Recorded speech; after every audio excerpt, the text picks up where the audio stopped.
안녕하세요. 삶의 깊이를 더하는 지식과 이야기 채널입니다. 가족. 우리에게 가족은 어떤 의미일까요? 아마 대부분의 사람들에게 가족은 따뜻한 안식처이자 세상의 어떤 풍파도 막아주는 든든한 울타리일 것입니다. 하지만 때로는 그 울타리가 감옥이 되고 가장 사랑해야 할 존재가 깊은 상처를 남기는 아픔의 근원이 되기도 합니다. 오늘 우리가 함께 나눌 이야기는 바로 그 아픔에 대한 한 남성의 처절한 기록입니다.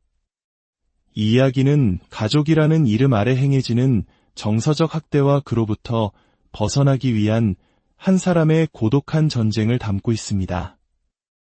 이 이야기가 비슷한 아픔을 겪는 누군가에게 작은 위로와 용기가 되기를 바라며 저희 채널에 대한 여러분의 구독과 좋아요는 더 많은 이들에게 이러한 목소리를 전하는 큰 힘이 됩니다.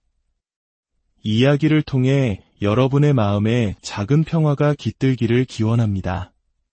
이제 그의 목소리에 귀를 기울여 보겠습니다. 수년간 어머니는 저를 끊임없이 모욕했고 제 여자친구에게 제가 위험한 사람이라고 말하며 제 관계를 망쳐놓았습니다. 그래서 저는 어머니의 생일 파티를 엉망으로 만들고 어머니가 전혀 예상하지 못한 비밀스러운 전쟁을 시작했습니다. 어머니와 저의 관계는 대체로 좋았습니다. 단 한 가지, 다른 사람들 앞에서 저를 깎아내림으로써 자신의 존재감을 확인하려는 어머니의 욕구를 제외하고는 말입니다. 저는 이 문제에 대해 어머니와 대화를 시도했습니다. 손님들 앞에서 값싼 웃음을 위해 저를 창피하게 만드는 행동을 멈춰달라고 애원하기도 했습니다.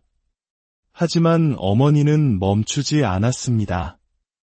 어머니는 자신이 아무것도 잘못하지 않았다고 굳게 믿었습니다.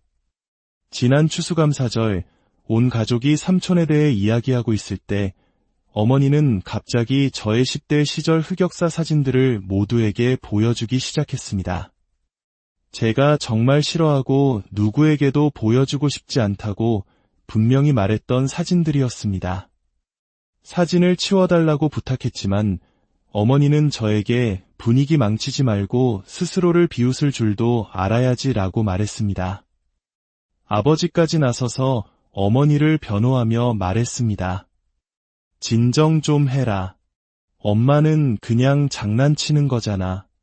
엄마 기분 좀 맞춰드려. 이것은 수백 가지 사례 중 하나에 불과합니다. 저는 어머니가 제 입장을 이해하도록 모든 방법을 시도했지만 아무 소용이 없었습니다. 그리고 몇 주 전 어머니와의 관계는 완전히 파국으로 치달았습니다. 어머니의 생일날이었습니다. 저는 침대에서 아침 식사를 차려드리고 어머니가 원했던 새 아이폰을 선물하며 어머니를 깨웠습니다. 하지만 사랑을 보여주기는커녕 미지근한 감사 인사와 함께 제 요리가 얼마나 형편없는지에 대해 아버지와 친구들에게 영상통화로 농담을 하기 시작했습니다. 그 핸드폰을 사기 위해 얼마나 많은 초과 근무를 했는지 생각하면 마음이 너무 아팠습니다.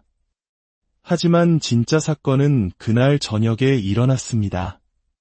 생일 저녁 식사 동안 어머니는 사람들을 웃기기 위해 제가 초등학교 때 여자아이에게 괴롭힘을 당했던 이야기를 평소처럼 농담 삼아 하고 있었습니다. 저는 자존심을 삼키고 어머니의 중요한 날을 위해 스스로 웃음거리가 되기로 마음먹었습니다. 하지만 이것은 실수였습니다. 어머니는 이것을 상상도 못할 일을 해도 좋다는 허락으로 받아들였습니다. 어머니는 모두를 조용히 시킨 뒤 제 개인 일기장을 꺼내 들었습니다. 어디 20대의 뇌 속에서는 무슨 일이 일어나는지 한번 볼까? 어머니가 낄낄거렸습니다. 모두가 웃었지만 제 세상은 침묵에 잠겼습니다. 얼굴은 창백해졌고 몸은 얼어붙었습니다. 그리고 어머니가 말했습니다. 오, 여기 뭐라고 썼는지 봐. 방금 짝사랑에게 차여서 실패자처럼 느껴진다. 이거 재밌겠는데 아버지는 옆에서 배를 잡고 웃고 있었습니다. 어머니가 막 일기장을 읽기 시작했을 때 저는 폭발했습니다. 자리에서 일어나 돌진하여 문장을 읽는 도중에 어머니 손에서 일기장을 낚아챘습니다. 어머니의 눈을 똑바로 쳐다보며 입모양으로 말했습니다. 어떻게 이러실 수 있어요? 그 순간 어머니의 눈에서 죄책감을 본 것 같았지만 그 감정은 순식간에 사라졌습니다. 아버지가 제 뒤로 와서 예에 없다고 소리치며 제가 엄마의 생일을 망쳤다고 외쳤습니다. 어머니는 아버지를 거들며 저에게 장난 좀 받아넘길 줄 알라고 말하며 일기장을 다시 빼앗으려 했습니다.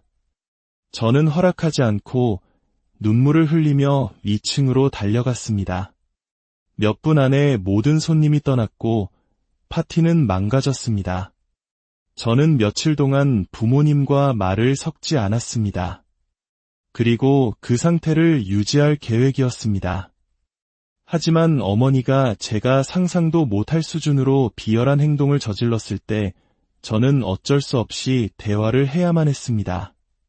저는 몇 달 동안 정말 좋아하는 여자와 만나고 있었습니다. 그런데 어느 날 갑자기 그녀가 저를 잠수 탔습니다. 약속 장소에서 1시간 넘게 그녀를 기다리다 바람맞고 나서야 알게 되었습니다. 핸드폰을 확인하니 차단되어 있었습니다. 저는 망연자실했습니다.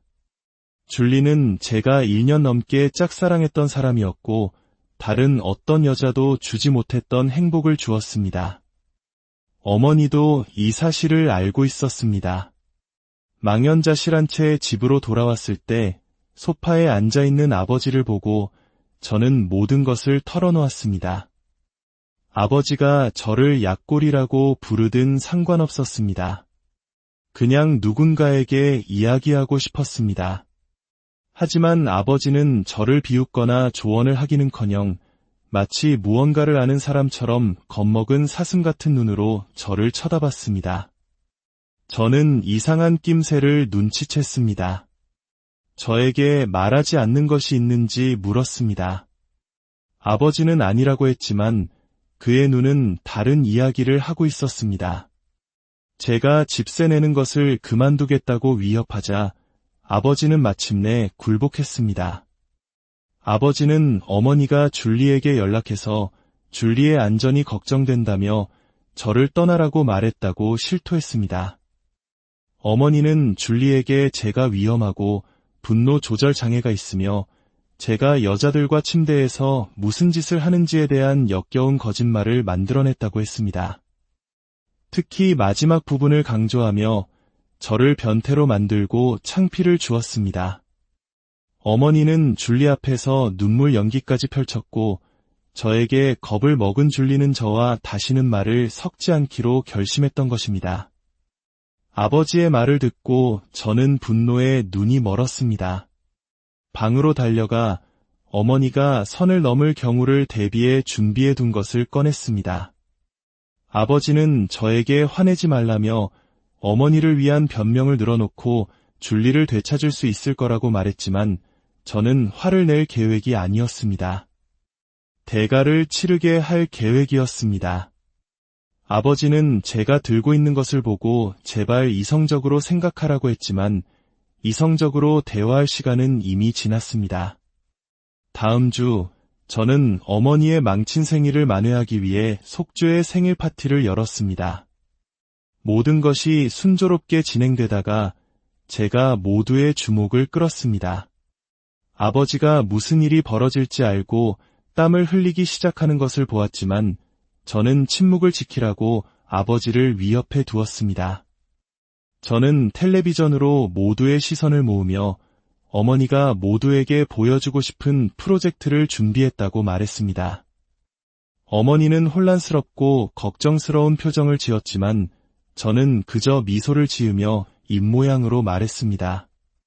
분위기 망치지 마세요. 그리고 저는 USB 드라이브를 연결했습니다. 그 안에는 제가 언젠가 필요할 경우를 대비해 몰래 찍어둔 수백 개의 어머니의 굴욕적인 영상이 담겨 있었습니다. 케이크 세례를 받는 영상, 텔레비전이 작동하지 않는다며 소리 지르는 영상, 아이스크림이 다 떨어져서 벽을 치는 영상 등 수많은 창피한 순간들이 담겨 있었습니다. 손님들은 웃음바다가 되었습니다. 저도 웃었습니다. 하지만 어머니를 돌아보았을 때 그녀는 단지 화가 난 것이 아니었습니다. 귀에서 김이 나고 있었습니다. 그 순간 저는 제가 한 일을 후회하게 될 것이라는 것을 알았습니다.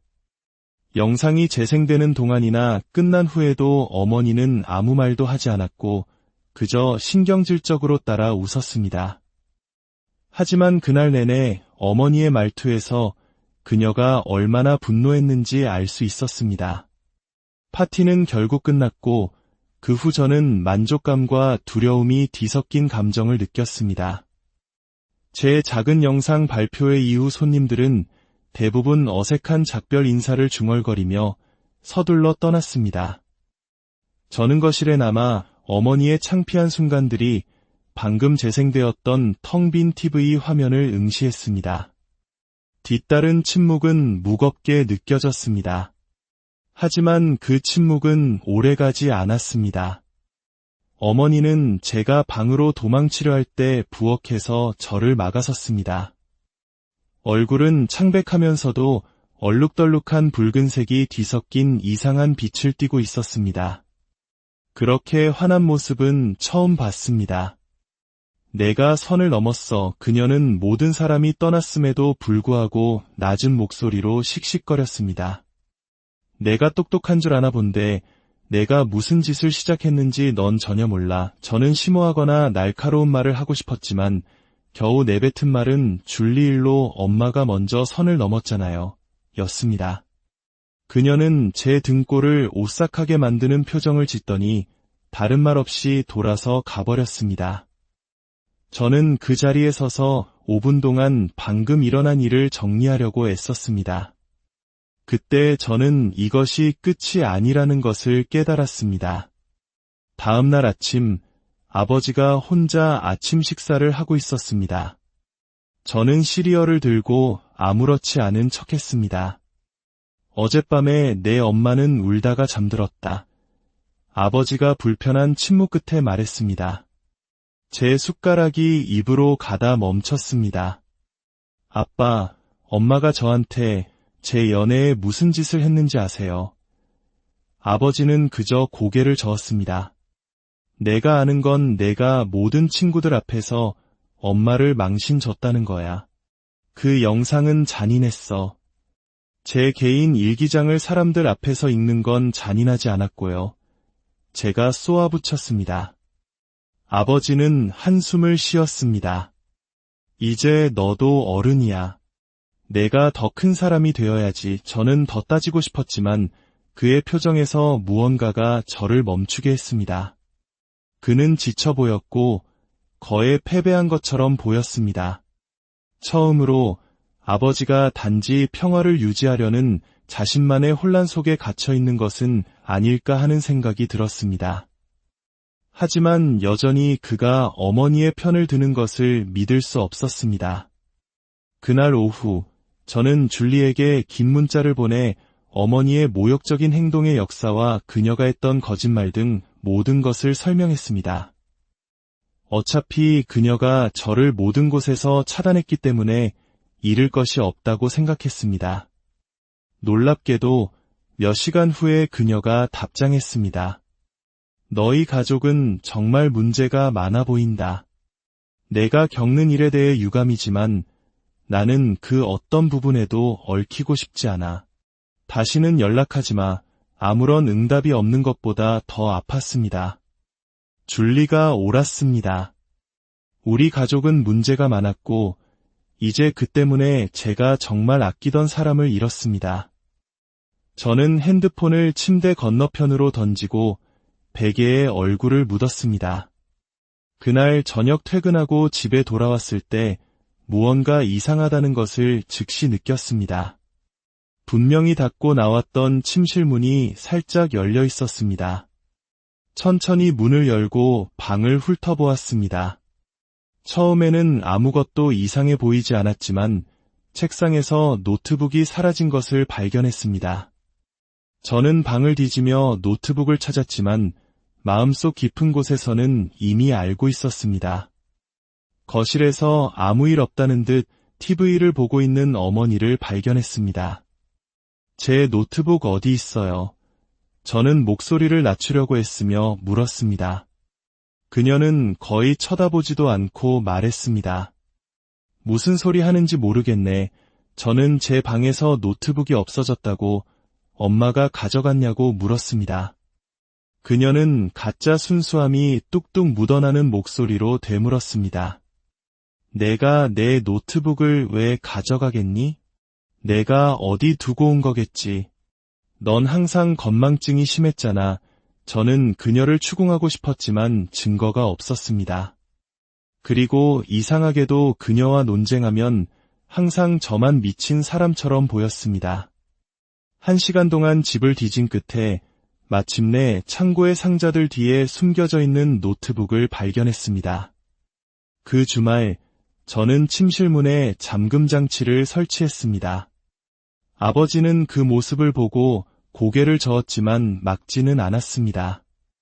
어머니는 숨길 것이 있는 사람만이 잠금 장치가 필요하다고 비꼬았지만 저는 무시했습니다. 저는 이모, 즉 어머니의 여동생인 리사 이모에게 연락하기로 했습니다. 이모는 가족 중에서 항상 더 이성적인 분이었고 어쩌면 어머니를 설득할 수 있을지도 모른다고 생각했습니다. 모든 상황을 설명하자 이모는 말했습니다. 내가 화난 건 이해하지만 가족 문제는 조용히 해결해야지. 그 영상은 너무 심했어. 저는 좌절감이 치솟는 것을 느끼며 물었습니다. 엄마가 제 연애를 망친 부분은 들으셨어요? 제 일기장을 친구들 앞에서 읽은 거요? 이모는 불편한 듯 자리를 고쳐 앉으며 말했습니다. 내 엄마가 좀 까다롭긴 하지만 그래도 내 엄마잖니. 저는 이전보다 더 외로움을 느끼며 그 자리를 떠났습니다. 다음 화요일 친구 잭에게서 다급한 전화가 걸려왔습니다. 아, 너 인스타그램에 그 이상한 어릴 적 사진 올렸어? 제 심장이 쿵 내려앉았습니다. 무슨 사진? 내가 어릴 때 슈퍼맨 속옷 입고 찍은 사진 같은 게 수십 장 올라왔어. 하나는 오줌 싼 것처럼 보이는 사진도 있고 사람들이 댓글 엄청 달고 있어. 저는 차를 길가에 세우고 핸드폰을 확인했습니다. 정말 그랬습니다. 존재조차 몰랐던 굴욕적인 어린 시절 사진들이 단순했던 시절로의 회상이나 어떤 것들은 변하지 않아 같은 캡션과 함께 제 계정에 게시되어 있었습니다. 저는 분노와 당혹감에 손을 떨며 즉시 삭제했습니다. 누가 한 짓인지 알아내는 데는 5초도 걸리지 않았습니다. 어머니가 어떻게든 제 비밀번호를 알아낸 것이 분명했습니다. 그날 밤 저는 어머니와 직접 대면했습니다. 인스타그램 사진 말이에요. 정말 그게 엄마의 대응 방식이에요. 그녀는 눈은 웃지 않는 작은 미소를 지으며 말했습니다. 무슨 소리 하는지 모르겠네. 하지만 내 소셜미디어에 무슨 일이 있었다면 그건 그냥 내가 한 짓을 그대로 맛보게 해준 것뿐일지도 모르지. 저는 휴전을 원한다고 말했습니다. 양쪽 모두 너무 멀리 갔다고요. 오, 이제 와서 평화를 원해. 그녀가 웃었습니다. 내가 한 짓을 생각하면 그럴 순 없지. 얘야. 이 전쟁은 내가 시작했어. 그날 밤 저는 제 가장 개인적인 소지품들, 일기장, 기념품, 중요한 서류들을 챙겨 친구 알렉스의 아파트로 옮겨 안전하게 보관했습니다. 저는 그녀가 찾아내서 저를 공격하는 데 사용할 수 있는 어떤 것도 남겨두고 싶지 않았습니다. 금요일 밤 우리는 고통스러울 정도로 어색한 침묵 속에서 저녁 식탁에 앉아 있었습니다. 저는 이성적인 대화를 한 번 더 시도하기로 했습니다. 우리 제발 경계선에 대해 이야기 좀 할 수 있을까요? 저는 차분한 목소리로 물었습니다. 이 상황이 통제 불능이 되고 있어요. 어머니가 대답하기 전에 아버지가 끼어들었습니다. 우리 모두 진정하고 이 일을 넘어가야 한다고 생각해. 가족은 가족이잖아. 나도 동의해. 어머니가 다정하게 말했습니다. 그러고는 아버지에게 몸을 돌렸습니다. 그런데 며칠 전에 아들 핸드폰에서 재미있는 메시지를 좀 봤어요. 우리 아들이 그 줄리라는 애한테 뭐라고 했는지 보고 싶어요. 꽤 노골적이던데 저는 얼어붙었습니다. 제 핸드폰을 뒤졌어요. 그 메시지들은 사적인 거라고요. 그녀는 자신의 핸드폰을 꺼내 아버지에게 저와 줄리 사이의 사적인 대화 스크린샷을 보여주기 시작했습니다. 속이 메스꺼웠습니다. 저는 의자를 뒤로 너무 세게 밀어서 의자가 넘어졌습니다. 식욕은 완전히 사라지고 불안과 분노의 덩어리가 그 자리를 대신했습니다. 저는 다른 말 없이 집을 나와 몇 시간 동안 운전하며 집에 들어가는 것을 피했습니다.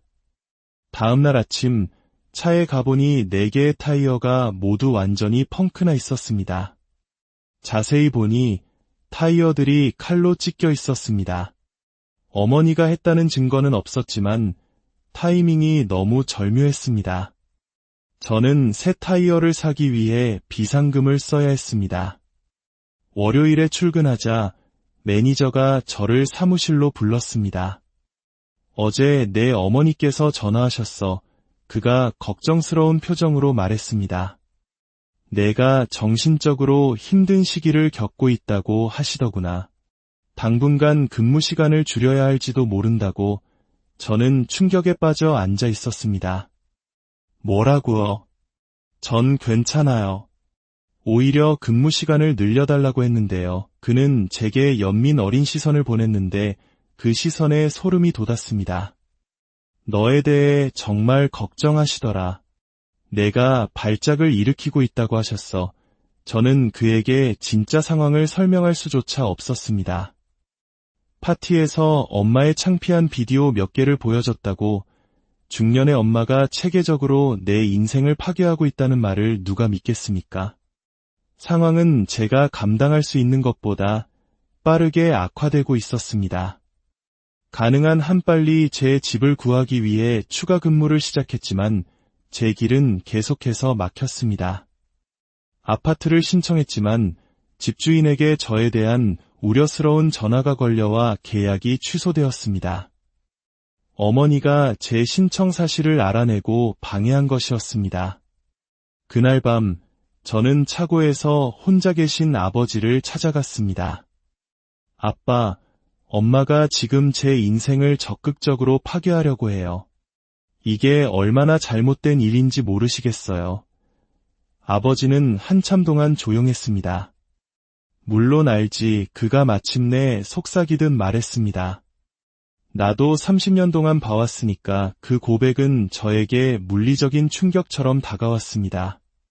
그럼 왜 막지 않으세요? 왜 항상 엄마 편을 드세요? 그게 더 쉬우니까. 그가 간단히 말했습니다. 내가 그러지 않으면 지금 너한테 하는 짓을 나한테 하거든.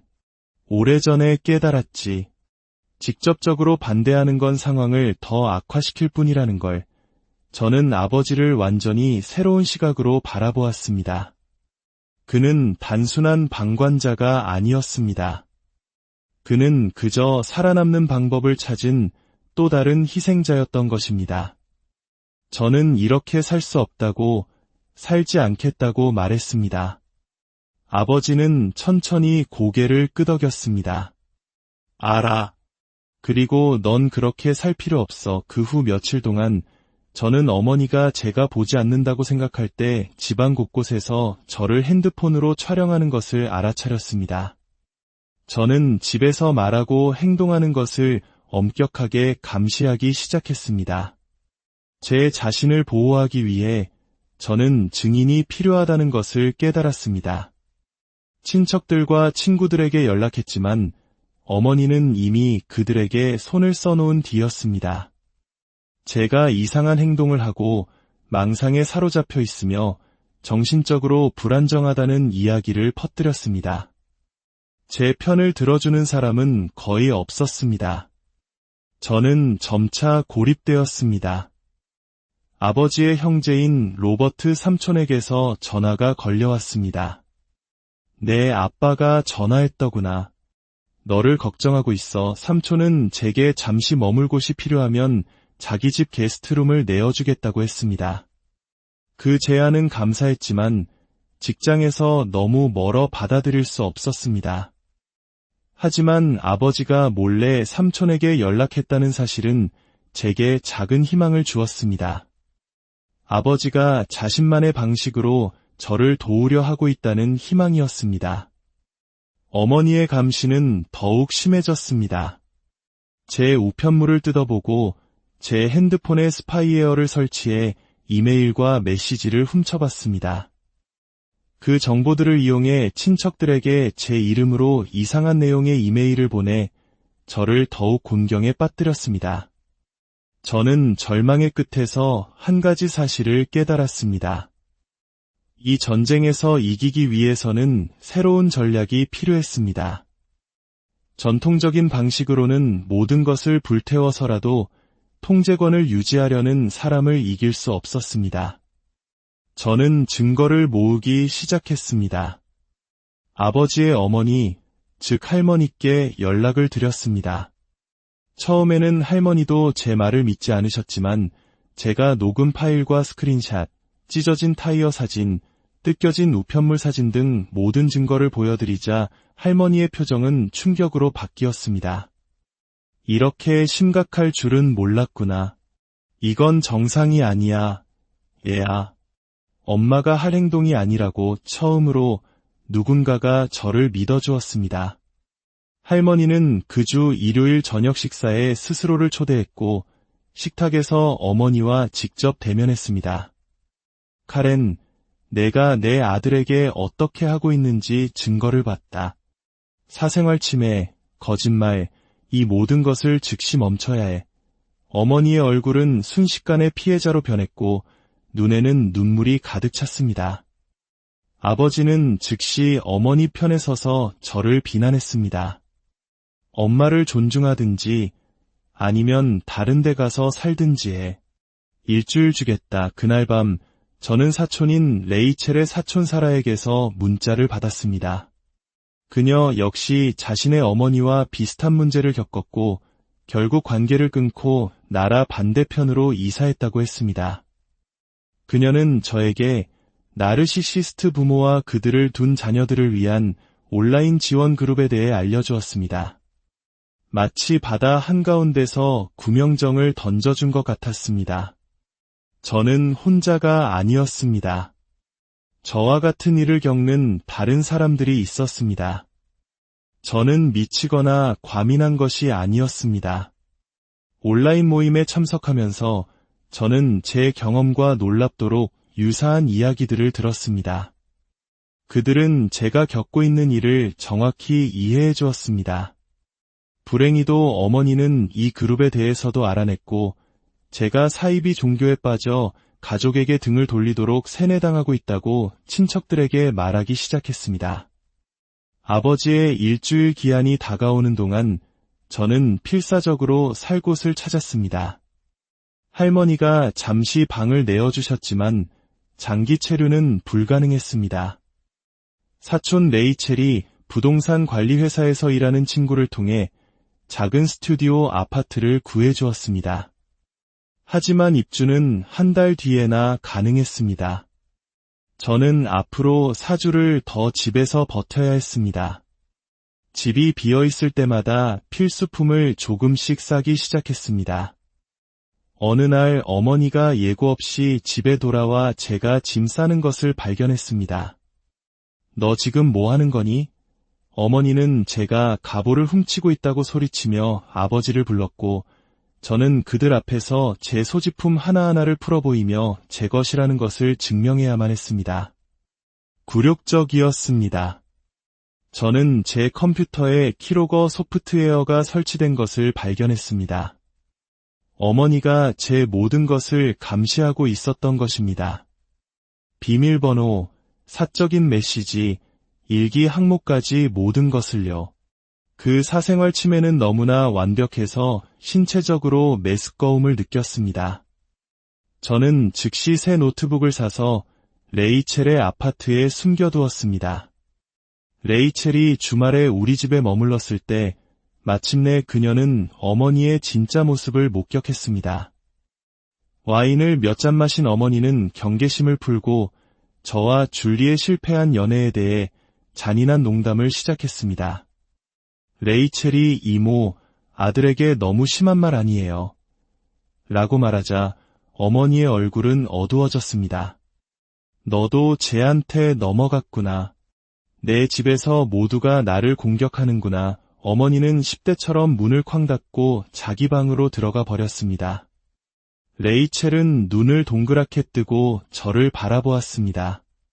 아, 항상 저러셨어? 저는 조용히 대답했습니다. 평생이요. 마침내 이사할 날이 다가왔습니다.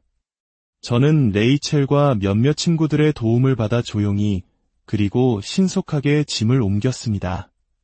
부모님은 제가 떠나는 것을 막을 수 없었습니다. 저는 그들에게 편지 한 통을 남겼습니다. 더 이상 그들의 통제와 학대 속에서 살지 않겠다는 내용이었습니다. 자유를 얻었지만 전쟁은 아직 끝나지 않았습니다. 어머니는 제가 떠난 후에도 저를 괴롭히려 했지만 저는 더 이상 혼자가 아니었습니다. 저에게는 저를 믿어주는 친구들과 같은 아픔을 공유하는 지원 그룹이 있었습니다. 치유의 길은 길고 험난했지만 저는 제 삶을 되찾기 위한 첫걸음을 내디뎠습니다. 이것이 제가 겪은 이야기의 전부입니다. 오늘 들으신 이야기는 한 개인의 고통스러운 경험이지만 우리 사회 어딘가에서 일어나고 있을지 모를 수많은 이야기들의 단면이기도 합니다. 가족이라는 이름이 때로는 얼마나 무거운 족쇄가 될 수 있는지를 보여줍니다. 만약 당신이 비슷한 어둠 속에 있다면 당신은 결코 혼자가 아니라는 것을 기억하십시오. 도움을 청할 수 있는 곳이 있으며 당신의 이야기를 들어주고 믿어줄 사람들이 있습니다. 가장 중요한 것은 당신의 존엄성과 행복을 지킬 권리가 있다는 사실을 잊지 않는 것입니다. 때로는 떠나는 것이 가장 큰 용기일 수 있습니다. 오늘 이야기가 여러분의 삶에 작은 빛이 되었기를 바랍니다. 다음 시간에 더 깊이 있는 이야기 안녕하세요. 삶의 깊이를 더하는 지식과 이야기 채널입니다. 가족. 우리에게 가족은 어떤 의미일까요? 아마 대부분의 사람들에게 가족은 따뜻한 안식처이자 세상의 어떤 풍파도 막아주는 든든한 울타리일 것입니다. 하지만 때로는 그 울타리가 감옥이 되고 가장 사랑해야 할 존재가 깊은 상처를 남기는 아픔의 근원이 되기도 합니다. 오늘 우리가 함께 나눌 이야기는 바로 그 아픔에 대한 한 남성의 처절한 기록입니다. 이 이야기는 가족이라는 이름 아래 행해지는 정서적 학대와 그로부터 벗어나기 위한 한 사람의 고독한 전쟁을 담고 있습니다. 이 이야기가 비슷한 아픔을 겪는 누군가에게 작은 위로와 용기가 되기를 바라며 저희 채널에 대한 여러분의 구독과 좋아요는 더 많은 이들에게 이러한 목소리를 전하는 큰 힘이 됩니다. 이 이야기를 통해 여러분의 마음에 작은 평화가 깃들기를 기원합니다. 이제 그의 목소리에 귀를 기울여 보겠습니다. 수년간 어머니는 저를 끊임없이 모욕했고 제 여자친구에게 제가 위험한 사람이라고 말하며 제 관계를 망쳐놓았습니다. 그래서 저는 어머니의 생일 파티를 엉망으로 만들고 어머니가 전혀 예상하지 못한 비밀스러운 전쟁을 시작했습니다. 어머니와 저의 관계는 대체로 좋았습니다. 단 한 가지, 다른 사람들 앞에서 저를 깎아내림으로써 자신의 존재감을 확인하려는 어머니의 욕구를 제외하고는 말입니다. 저는 이 문제에 대해 어머니와 대화를 시도했습니다. 손님들 앞에서 값싼 웃음을 위해 저를 창피하게 만드는 행동을 멈춰달라고 애원하기도 했습니다. 하지만 어머니는 멈추지 않았습니다. 어머니는 자신이 아무것도 잘못하지 않았다고 굳게 믿었습니다. 지난 추수감사절, 온 가족이 삼촌에 대해 이야기하고 있을 때 어머니는 갑자기 저의 10대 시절 흑역사 사진들을 모두에게 보여주기 시작했습니다. 제가 정말 싫어하고 누구에게도 보여주고 싶지 않다고 분명히 말했던 사진들이었습니다. 사진을 치워달라고 부탁했지만 어머니는 저에게 분위기 망치지 말고 스스로를 비웃을 줄도 알아야지라고 말했습니다. 아버지까지 나서서 어머니를 변호하며 말했습니다. 진정 좀 해라. 엄마는 그냥 장난치는 거잖아. 엄마 기분 좀 맞춰드려. 이것은 수백 가지 사례 중 하나에 불과합니다. 저는 어머니가 제 입장을 이해하도록 모든 방법을 시도했지만 아무 소용이 없었습니다. 그리고 몇 주 전 어머니와의 관계는 완전히 파국으로 치달았습니다. 어머니의 생일날이었습니다. 저는 침대에서 아침 식사를 차려드리고 어머니가 원했던 새 아이폰을 선물하며 어머니를 깨웠습니다. 하지만 사랑을 보여주기는커녕 미지근한 감사 인사와 함께 제 요리가 얼마나 형편없는지에 대해 아버지와 친구들에게 영상통화로 농담을 하기 시작했습니다. 그 핸드폰을 사기 위해 얼마나 많은 초과 근무를 했는지 생각하면 마음이 너무 아팠습니다. 하지만 진짜 사건은 그날 저녁에 일어났습니다. 생일 저녁 식사 동안 어머니는 사람들을 웃기기 위해 제가 초등학교 때 여자아이에게 괴롭힘을 당했던 이야기를 평소처럼 농담 삼아 하고 있었습니다. 저는 자존심을 삼키고 어머니의 중요한 날을 위해 스스로 웃음거리가 되기로 마음먹었습니다. 하지만 이것은 실수였습니다. 어머니는 이것을 상상도 못할 일을 해도 좋다는 허락으로 받아들였습니다. 어머니는 모두를 조용히 시킨 뒤 제 개인 일기장을 꺼내 들었습니다. 어디 20대의 뇌 속에서는 무슨 일이 일어나는지 한번 볼까? 어머니가 낄낄거렸습니다. 모두가 웃었지만 제 세상은 침묵에 잠겼습니다. 얼굴은 창백해졌고 몸은 얼어붙었습니다. 그리고 어머니가 말했습니다. 오, 여기 뭐라고 썼는지 봐. 방금 짝사랑에게 차여서 실패자처럼 느껴진다. 이거 재밌겠는데 아버지는 옆에서 배를 잡고 웃고 있었습니다. 어머니가 막 일기장을 읽기 시작했을 때 저는 폭발했습니다. 자리에서 일어나 돌진하여 문장을 읽는 도중에 어머니 손에서 일기장을 낚아챘습니다. 어머니의 눈을 똑바로 쳐다보며 입모양으로 말했습니다. 어떻게 이러실 수 있어요? 그 순간 어머니의 눈에서 죄책감을 본 것 같았지만 그 감정은 순식간에 사라졌습니다. 아버지가 제 뒤로 와서 예에 없다고 소리치며 제가 엄마의 생일을 망쳤다고 외쳤습니다. 어머니는 아버지를 거들며 저에게 장난 좀 받아넘길 줄 알라고 말하며 일기장을 다시 빼앗으려 했습니다. 저는 허락하지 않고 눈물을 흘리며 위층으로 달려갔습니다. 몇 분 안에 모든 손님이 떠났고 파티는 망가졌습니다. 저는 며칠 동안 부모님과 말을 섞지 않았습니다. 그리고 그 상태를 유지할 계획이었습니다. 하지만 어머니가 제가 상상도 못할 수준으로 비열한 행동을 저질렀을 때 저는 어쩔 수 없이 대화를 해야만 했습니다. 저는 몇 달 동안 정말 좋아하는 여자와 만나고 있었습니다. 그런데 어느 날 갑자기 그녀가 저를 잠수 탔습니다. 약속 장소에서 1시간 넘게 그녀를 기다리다 바람 맞고 나서야 알게 되었습니다.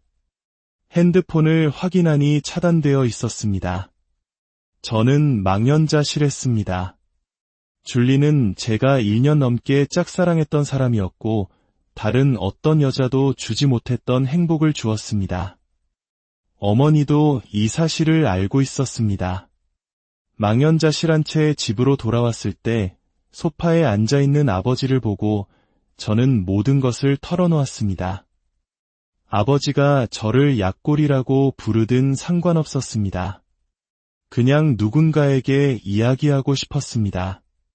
하지만 아버지는 저를 비웃거나 조언을 하기는커녕 마치 무언가를 아는 사람처럼 겁먹은 사슴 같은 눈으로 저를 쳐다봤습니다. 저는 이상한 낌새를 눈치챘습니다. 저에게 말하지 않는 것이 있는지 물었습니다. 아버지는 아니라고 했지만 그의 눈은 다른 이야기를 하고 있었습니다.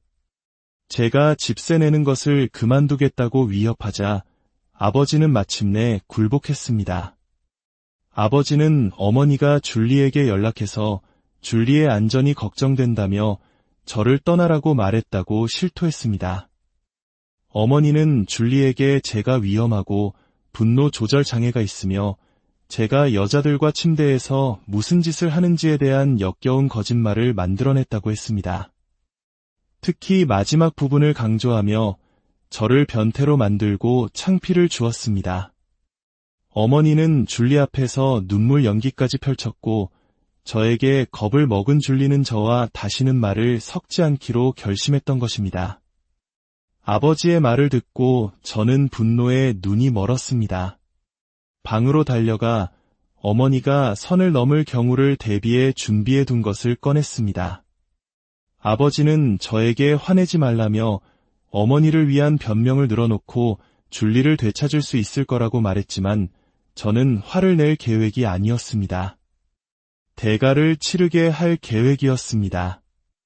아버지는 제가 들고 있는 것을 보고 제발 이성적으로 생각하라고 했지만 이성적으로 대화할 시간은 이미 지났습니다. 다음 주 저는 어머니의 망친 생일을 만회하기 위해 속죄의 생일 파티를 열었습니다. 모든 것이 순조롭게 진행되다가 제가 모두의 주목을 끌었습니다.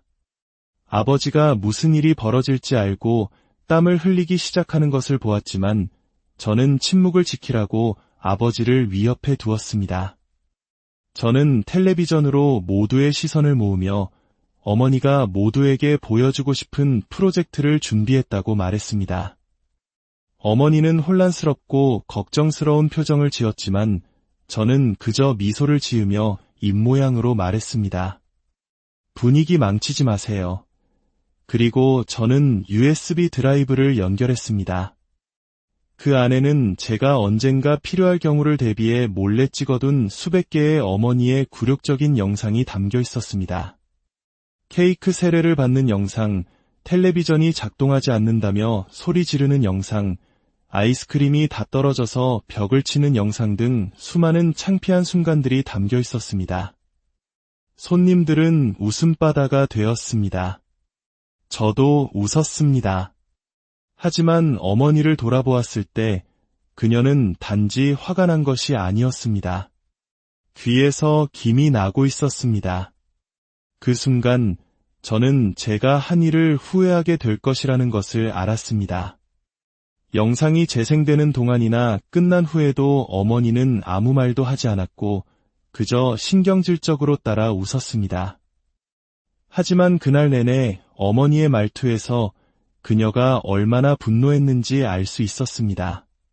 파티는 결국 끝났고 그 후 저는 만족감과 두려움이 뒤섞인 감정을 느꼈습니다. 제 작은 영상 발표회 이후 손님들은 대부분 어색한 작별 인사를 중얼거리며 서둘러 떠났습니다. 저는 거실에 남아 어머니의 창피한 순간들이 방금 재생되었던 텅 빈 TV 화면을 응시했습니다. 뒤따른 침묵은 무겁게 느껴졌습니다. 하지만 그 침묵은 오래가지 않았습니다. 어머니는 제가 방으로 도망치려 할 때 부엌에서 저를 막아섰습니다. 얼굴은 창백하면서도 얼룩덜룩한 붉은색이 뒤섞인 이상한 빛을 띠고 있었습니다. 그렇게 환한 모습은 처음 봤습니다. 내가 선을 넘었어. 그녀는 모든 사람이 떠났음에도 불구하고 낮은 목소리로 씩씩거렸습니다. 내가 똑똑한 줄 아나 본데 내가 무슨 짓을 시작했는지 넌 전혀 몰라. 저는 심오하거나 날카로운 말을 하고 싶었지만 겨우 내뱉은 말은 줄리 일로 엄마가 먼저 선을 넘었잖아요. 였습니다. 그녀는 제 등골을 오싹하게 만드는 표정을 짓더니 다른 말 없이 돌아서 가버렸습니다. 저는 그 자리에 서서 5분 동안 방금 일어난 일을 정리하려고 애썼습니다. 그때 저는 이것이 끝이 아니라는 것을 깨달았습니다. 다음 날 아침, 아버지가 혼자 아침 식사를 하고 있었습니다. 저는 시리얼을 들고 아무렇지 않은 척했습니다. 어젯밤에 내 엄마는 울다가 잠들었다. 아버지가 불편한 침묵 끝에 말했습니다. 제 숟가락이 입으로 가다 멈췄습니다. 아빠, 엄마가 저한테 제 연애에 무슨 짓을 했는지 아세요? 아버지는 그저 고개를 저었습니다. 내가 아는 건 내가 모든 친구들 앞에서 엄마를 망신줬다는 거야. 그 영상은 잔인했어. 제 개인 일기장을 사람들 앞에서 읽는 건 잔인하지 않았고요. 제가 쏘아붙였습니다. 아버지는 한숨을 쉬었습니다. 이제 너도 어른이야. 내가 더 큰 사람이 되어야지. 저는 더 따지고 싶었지만 그의 표정에서 무언가가 저를 멈추게 했습니다. 그는 지쳐 보였고 거의 패배한 것처럼 보였습니다. 처음으로 아버지가 단지 평화를 유지하려는 자신만의 혼란 속에 갇혀 있는 것은 아닐까 하는 생각이 들었습니다. 하지만 여전히 그가 어머니의 편을 드는 것을 믿을 수 없었습니다.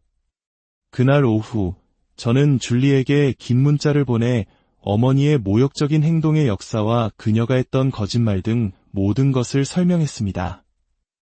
어차피 그녀가 저를 모든 곳에서 차단했기 때문에 잃을 것이 없다고 생각했습니다.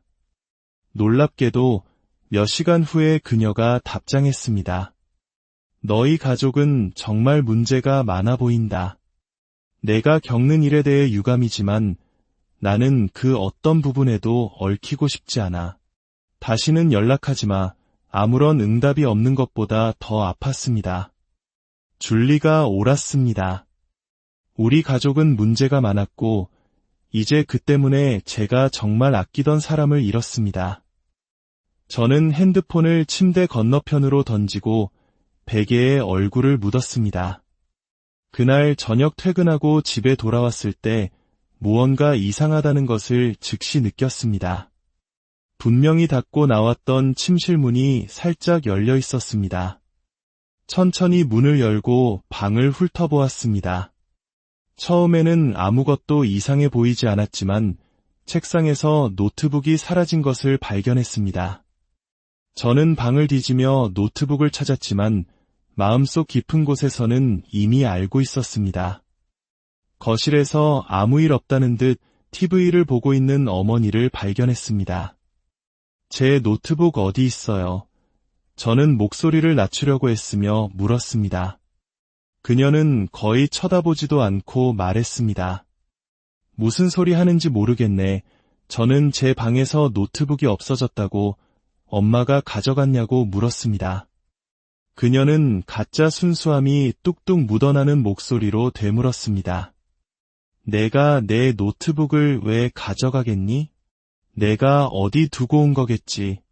넌 항상 건망증이 심했잖아. 저는 그녀를 추궁하고 싶었지만 증거가 없었습니다. 그리고 이상하게도 그녀와 논쟁하면 항상 저만 미친 사람처럼 보였습니다. 1시간 동안 집을 뒤진 끝에 마침내 창고의 상자들 뒤에 숨겨져 있는 노트북을 발견했습니다. 그 주말 저는 침실문에 잠금 장치를 설치했습니다. 아버지는 그 모습을 보고 고개를 저었지만 막지는 않았습니다. 어머니는 숨길 것이 있는 사람만이 잠금 장치가 필요하다고 비꼬았지만 저는 무시했습니다. 저는 이모, 즉 어머니의 여동생인 리사 이모에게 연락하기로 했습니다. 이모는 가족 중에서 항상 더 이성적인 분이었고 어쩌면 어머니를 설득할 수 있을지도 모른다고 생각했습니다. 모든 상황을 설명하자 이모는 말했습니다. 내가 화난 건 이해하지만 가족 문제는 조용히 해결해야지. 그 영상은 너무 심했어. 저는 좌절감이 치솟는 것을 느끼며 물었습니다. 엄마가 제 연애를 망친 부분은 들으셨어요? 제 일기장을 친구들 앞에서 읽은 거요? 이모는 불편한 듯 자리를 고쳐 앉으며 말했습니다. 내 엄마가 좀 까다롭긴 하지만 그래도 내 엄마잖니. 저는 이전보다 더 외로움을 느끼며 그 자리를 떠났습니다. 다음 화요일 친구 잭에게서 다급한 전화가 걸려왔습니다. 아, 너 인스타그램에 그 이상한 어릴 적 사진 올렸어? 제 심장이 쿵 내려앉았습니다. 무슨 사진? 내가 어릴 때 슈퍼맨 속옷 입고 찍은 사진 같은 게 수십 장 올라왔어. 하나는 오줌 싼 것처럼 보이는 사진도 있고 사람들이 댓글 엄청 달고 있어. 저는 차를 길가에 세우고 핸드폰을 확인했습니다. 정말 그랬습니다. 존재조차 몰랐던 굴욕적인 어린 시절 사진들이 단순했던 시절로의 회상이나 어떤 것들은 변하지 않아 같은 캡션과 함께 제 계정에 게시되어 있었습니다. 저는 분노와 당혹감에 손을 떨며 즉시 삭제했습니다. 누가 한 짓인지 알아내는 데는 5초도 걸리지 않았습니다. 어머니가 어떻게든 제 비밀번호를 알아낸 것이 분명했습니다. 그날 밤 저는 어머니와 직접 대면했습니다. 인스타그램 사진 말이에요. 정말 그게 엄마의 대응 방식이에요. 그녀는 눈은 웃지 않는 작은 미소를 지으며 말했습니다. 무슨 소리 하는지 모르겠네. 하지만 내 소셜미디어에 무슨 일이 있었다면 그건 그냥 내가 한 짓을 그대로 맛보게 해준 것뿐일지도 모르지. 저는 휴전을 원한다고 말했습니다. 양쪽 모두 너무 멀리 갔다고요. 오, 이제 와서 평화를 원해. 그녀가 웃었습니다. 내가 한 짓을 생각하면 그럴 순 없지. 얘야. 이 전쟁은 내가 시작했어. 그날 밤 저는 제 가장 개인적인 소지품들, 일기장, 기념품, 중요한 서류들을 챙겨 친구 알렉스의 아파트로 옮겨 안전하게 보관했습니다. 저는 그녀가 찾아내서 저를 공격하는 데 사용할 수 있는 어떤 것도 남겨두고 싶지 않았습니다. 금요일 밤 우리는 고통스러울 정도로 어색한 침묵 속에서 저녁 식탁에 앉아 있었습니다. 저는 이성적인 대화를 한 번 더 시도하기로 했습니다. 우리 제발 경계선에 대해 이야기 좀 할 수 있을까요? 저는 차분한 목소리로 물었습니다. 이 상황이 통제 불능이 되고 있어요. 어머니가 대답하기 전에 아버지가 끼어들었습니다. 우리 모두 진정하고 이 일을 넘어가야 한다고 생각해. 가족은 가족이잖아. 나도 동의해. 어머니가 다정하게 말했습니다. 그러고는 아버지에게 몸을 돌렸습니다. 아, 그런데 며칠 전에 아들 핸드폰에서 재미있는 메시지를 좀 봤어요. 우리 아들이 그 줄리라는 애한테 뭐라고 했는지 보고 싶어요. 꽤 노골적이던데 저는 얼어붙었습니다. 제 핸드폰을 뒤졌어요. 그 메시지들은 사적인 거라고요. 그녀는 자신의 핸드폰을 꺼내 아버지에게 저와 줄리 사이의 사적인 대화 스크린샷을 보여주기 시작했습니다. 속이 메스꺼웠습니다. 저는 의자를 뒤로 너무 세게 밀어서 의자가 넘어졌습니다. 식욕은 완전히 사라지고 불안과 분노의 덩어리가 그 자리를 대신했습니다. 저는 다른 말 없이 집을 나와 몇 시간 동안 운전하며 집에 들어가는 것을 피했습니다. 다음 날 아침 차에 가보니 4개의 타이어가 모두 완전히 펑크나 있었습니다. 자세히 보니 타이어들이 칼로 찢겨 있었습니다. 어머니가 했다는 증거는 없었지만 타이밍이 너무 절묘했습니다. 저는 새 타이어를 사기 위해 비상금을 써야 했습니다. 월요일에 출근하자 매니저가 저를 사무실로 불렀습니다. 어제 내 어머니께서 전화하셨어. 그가 걱정스러운 표정으로 말했습니다. 내가 정신적으로 힘든 시기를 겪고 있다고 하시더구나. 당분간 근무 시간을 줄여야 할지도 모른다고. 저는 충격에 빠져 앉아 있었습니다. 뭐라고요? 전 괜찮아요. 오히려 근무 시간을 늘려달라고 했는데요. 그는 제게 연민 어린 시선을 보냈는데 그 시선에 소름이 돋았습니다. 너에 대해 정말 걱정하시더라. 내가 발작을 일으키고 있다고 하셨어. 저는 그에게 진짜 상황을 설명할 수조차 없었습니다. 파티에서 엄마의 창피한 비디오 몇 개를 보여줬다고, 중년의 엄마가 체계적으로 내 인생을 파괴하고 있다는 말을 누가 믿겠습니까? 상황은 제가 감당할 수 있는 것보다 빠르게 악화되고 있었습니다. 가능한 한 빨리 제 집을 구하기 위해 추가 근무를 시작했지만 제 길은 계속해서 막혔습니다. 아파트를 신청했지만 집주인에게 저에 대한 우려스러운 전화가 걸려와 계약이 취소되었습니다. 어머니가 제 신청 사실을 알아내고 방해한 것이었습니다. 그날 밤 저는 차고에서 혼자 계신 아버지를 찾아갔습니다. 아빠, 엄마가 지금 제 인생을 적극적으로 파괴하려고 해요. 이게 얼마나 잘못된 일인지 모르시겠어요. 아버지는 한참 동안 조용했습니다. 물론 알지. 그가 마침내 속삭이듯 말했습니다. 나도 30년 동안 봐왔으니까. 그 고백은 저에게 물리적인 충격처럼 다가왔습니다. 그럼 왜 막지 않으세요? 왜 항상 엄마 편을 드세요? 그게 더 쉬우니까. 그가 간단히 말했습니다. 내가 그러지 않으면 지금 너한테 하는 짓을 나한테 하거든. 오래전에 깨달았지. 직접적으로 반대하는 건 상황을 더 악화시킬 뿐이라는 걸. 저는 아버지를 완전히 새로운 시각으로 바라보았습니다. 그는 단순한 방관자가 아니었습니다. 그는 그저 살아남는 방법을 찾은 또 다른 희생자였던 것입니다. 저는 이렇게 살 수 없다고, 살지 않겠다고 말했습니다. 아버지는 천천히 고개를 끄덕였습니다. 알아. 그리고 넌 그렇게 살 필요 없어. 그 후 며칠 동안 저는 어머니가 제가 보지 않는다고 생각할 때 집안 곳곳에서 저를 핸드폰으로 촬영하는 것을 알아차렸습니다. 저는 집에서 말하고 행동하는 것을 엄격하게 감시하기 시작했습니다. 제 자신을 보호하기 위해 저는 증인이 필요하다는 것을 깨달았습니다. 친척들과 친구들에게 연락했지만 어머니는 이미 그들에게 손을 써놓은 뒤였습니다. 제가 이상한 행동을 하고 망상에 사로잡혀 있으며 정신적으로 불안정하다는 이야기를 퍼뜨렸습니다. 제 편을 들어주는 사람은 거의 없었습니다. 저는 점차 고립되었습니다.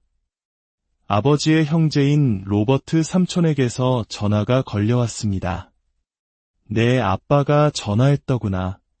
너를 걱정하고 있어. 삼촌은 제게 잠시 머물 곳이 필요하면 자기 집 게스트룸을 내어주겠다고 했습니다. 그 제안은 감사했지만 직장에서 너무 멀어 받아들일 수 없었습니다. 하지만 아버지가 몰래 삼촌에게 연락했다는 사실은 제게 작은 희망을 주었습니다. 아버지가 자신만의 방식으로 저를 도우려 하고 있다는 희망이었습니다. 어머니의 감시는 더욱 심해졌습니다. 제 우편물을 뜯어보고 제 핸드폰에 스파이웨어를 설치해 이메일과 메시지를 훔쳐봤습니다. 그 정보들을 이용해 친척들에게 제 이름으로 이상한 내용의 이메일을 보내 저를 더욱 곤경에 빠뜨렸습니다. 저는 절망의 끝에서 한 가지 사실을 깨달았습니다. 이 전쟁에서 이기기 위해서는 새로운 전략이 필요했습니다. 전통적인 방식으로는 모든 것을 불태워서라도 통제권을 유지하려는 사람을 이길 수 없었습니다. 저는 증거를 모으기 시작했습니다. 아버지의 어머니, 즉 할머니께 연락을 드렸습니다. 처음에는 할머니도 제 말을 믿지 않으셨지만 제가 녹음 파일과 스크린샷, 찢어진 타이어 사진, 뜯겨진 우편물 사진 등 모든 증거를 보여드리자 할머니의 표정은 충격으로 바뀌었습니다. 이렇게 심각할 줄은 몰랐구나. 이건 정상이 아니야. 얘야. 엄마가 할 행동이 아니라고 처음으로 누군가가 저를 믿어주었습니다.